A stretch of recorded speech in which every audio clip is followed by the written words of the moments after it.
going to show you, once you have the x and the y components of the net force, of course you want to find the magnitude, the actual magnitude, and the direction in which the net force is acting, and you don't see that from the components.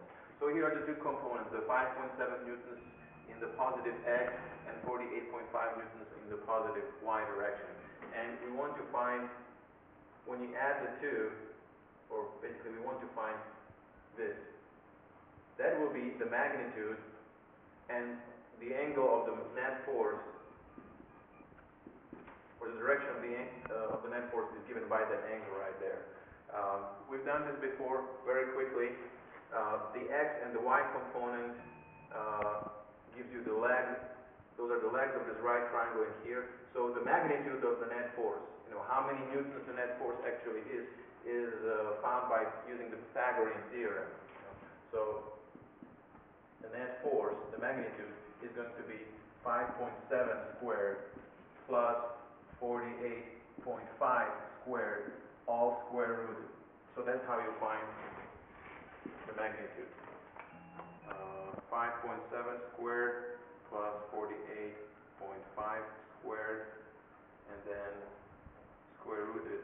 That gives us 48.8 newtons.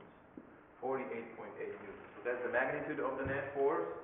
And then the angle, you use one of the trig ratios. I'm going to use tangent in here, so I know the opposite and adjacent. So I can write that tangent of angle alpha equals the opposite, which was 48.5, divided by the adjacent, 5.7.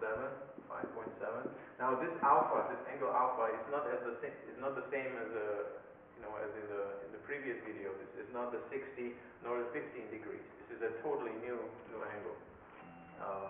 And of course, to find the angle, the actual angle, you then have to use the inverse of the tangent function. So inverse tangent of 48.5 divided by 5.7. Tangent inverse 48.5 divided by 5.7. We get 83.3 degrees. So now you have both the magnitude and you also have the angle at which the net force is acting. And once you have those two, then you can start determining what kind of motion will the object undergo when it's pushed by this net force using Newton's second law of motion.